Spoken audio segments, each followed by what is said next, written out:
Right guys, so ngayon magigisa na tayo ng bawang. Okay, lumayo-layo ka lang.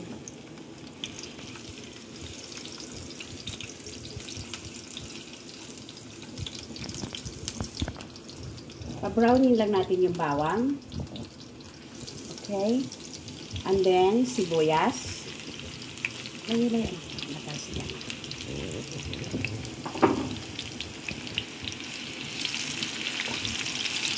Napansin na natin.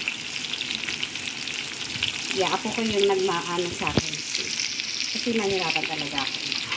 Then, kamatis.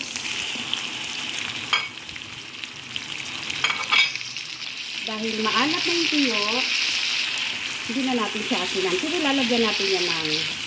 Ako talaga yun guys, naglalagay ako ng magic sarap ng paminta. So, I don't really still have magic sarap. Ano yan pa? Para naman maiba yung lasa. Naminis ko lang. Yan. And then, paminta. Gusto ko maraming paminta. Yan. Hindi ko na kailangan magsili. Pwede rin siguro. Ano na magsili? Pwede paminta.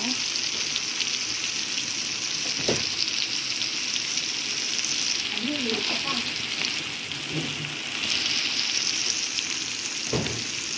Isa kang sili. So, lagyan natin ng siling labuyo.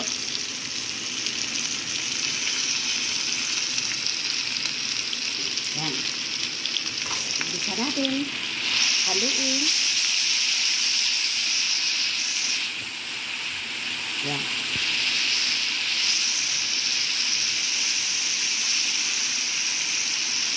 Tapos,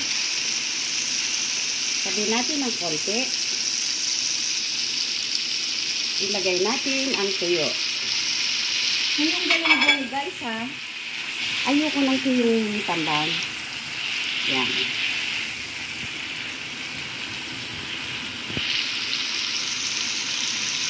I-fry natin ng konti. Para ano. So, yan yung ulam ko.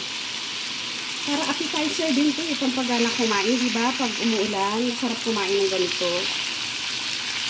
Diba? Okay. Haluin na natin.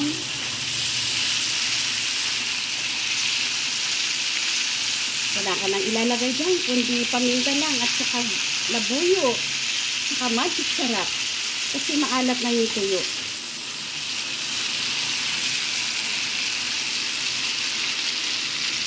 Kasi kung bilis naman yan, pwede naman, kaya lang madudurog. Sa aming probinsya, law-law ang ginagawa ng ganito ng nanay ko. Igisa na sa bawang sibuyas, kamatis. Or sibuyas nga, ay kamatis nga lang yata yun eh. Wala naman doon sibuyas. Yun ako, nangamoy na. Yari ako nito. Nangamoy na sa bahay. Wala naman yung anak ko eh. Alright guys, thank you very much for watching my ulam for tonight. Tuyo na ginisad. Gisadong tuyo. Okay, thank you for watching. Alright, thank you.